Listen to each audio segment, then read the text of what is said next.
Lagi bingung-bingung sendiri, lagi mahu kerja apa. Masih baik rumahku banyak pokok buah. Aku pilih 2 buah, cepat-cepat ambil lesen dan akhirnya terus jual sahaja. Masih baik ku belajar, kalau tidak rugi sendirilah. La la la la la. Nasib baik ku belajar berjualan-jualan buah-buahan. Dan nasib baik rezeki dapat sedikit.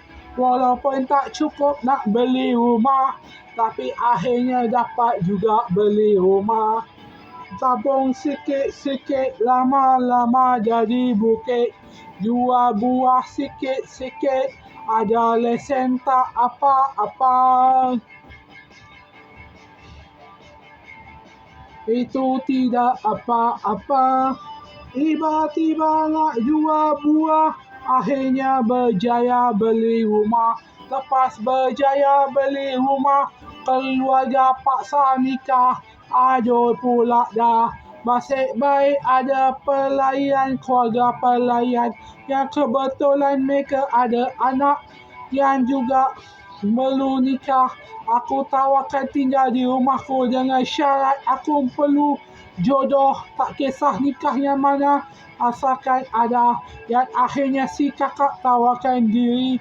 Nikah sahaja tak apalah, yang penting aku dapat kahwin yang juga keluarga kandungku diam.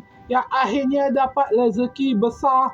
Belilah di rumah baru. Rumah lama ku berikan pada pada keluarga menantu, keluarga mertuaku itu. Alhamdulillah rezeki besar kembali setiap aku kahwin dengan itu sana sini. Oh oh oh oh oh oh. Memang begitulah nasib. Memang begitulah. Tawarkan kerja, keluarga itu pun bahagia, akhirnya dapat anak kahwin juga. Untung mereka belajar tentang Islam.